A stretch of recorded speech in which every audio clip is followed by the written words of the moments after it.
এবার দেখো cell, the unit of life. আমরা চারপাশে যে জিনিসগুলো দেখছি সেগুলোর মধ্যে কেউ কেউ আছে লিভিং, আবার কেউ কেউ আছে নন লিভিং। তাহলে এখন এই লিভিং যে জিনিসগুলো বা বস্তুগুলো রয়েছে সেই লিভিং থিংসগুলো কিভাবে বেঁচে আছে, না তাদের মধ্যে সেল রয়েছে বলে। এবার দেখো প্রথমে আমাদের পড়তে হবে এটা যে হোয়াট ইজ সেল।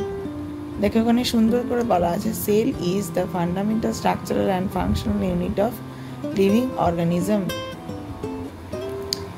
আরও একটা প্রশ্ন আসে, সেটা হচ্ছে Anton von Leeuwenhoek first saw and describe the life cell, Robert Brown later discover the nucleus.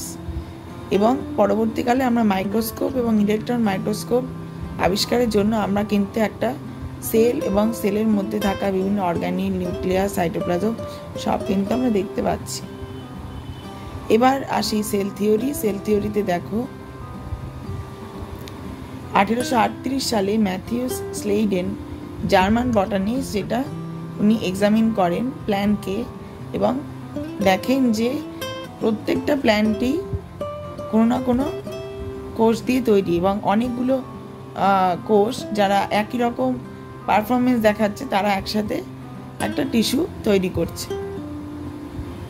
এবার আসছি সেল থিওরি।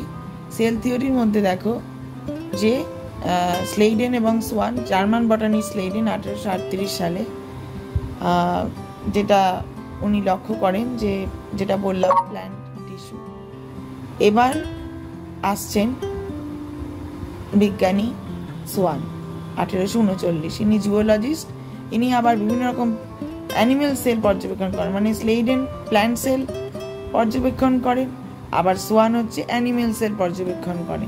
তাহলে দুজনে দুরকম সেল পর্যবেক্ষণ করে অবশেষে সেল থিওরি প্রপোজ করেন এবং তারা দুজনে মিলে সেল থিওরি ফর্মুলেটেড করেন। তারপর দেখো যে সেল থিওরির মূল বক্তব্য কি, all cells living organisms are composed of cells and products of cells, all cells arise from pre existing cell. এটা কিন্তু তোমাদের খুব ইম্পর্টেন্ট। তার মানে কি, ধরো কোনো হাতের অংশে যে কোথাও কেটে চড়ে গেল তাহলে কি হবে, নতুন সেল তৈরি হবে, তাই তো? বা ধরো কোনো কাণ্ডের মধ্যে তাই হবে।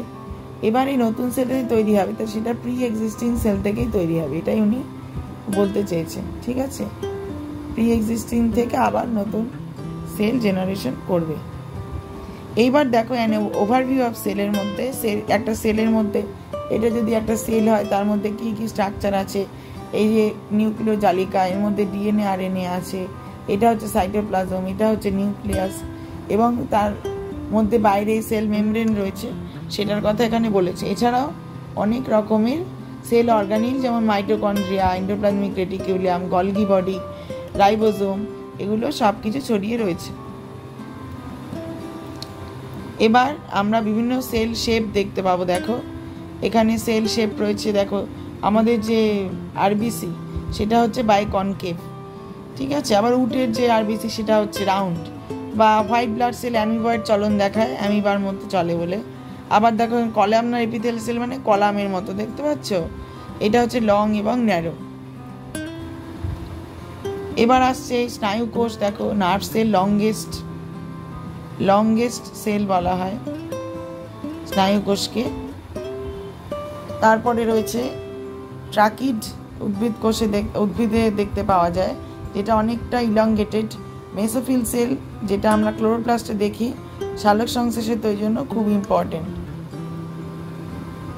এবং বিভিন্ন রকম সেলে বিভিন্ন রকম সাইজ হয়, এগুলো খুব শর্ট কোশ্চেন আসে। দেখো অস্ট্রিচের এগ, তারটা হচ্ছে লার্জেস্ট, ঠিক আছে। আমাদের যে আরবিসি সেটা 7.0 মাইক্রোমিটার ইন ডায়ামিটার।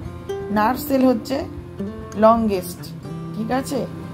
এছাড়াও দেখো এর মধ্যে পাবে PPLO full form pleuro pneumonia like organism, blue green algae, bacteria, mycoplasma, এরা সব প্রোক্যারিওটিক সেল, একটা মাত্র কোষ দিয়ে তৈরি, ঠিক আছে। আর এছাড়াও ব্যাকটেরিয়ার দেখো 4 ধরনের ব্যাকটেরিয়া পাওয়া যায় তাদের শেপ অনুসারে।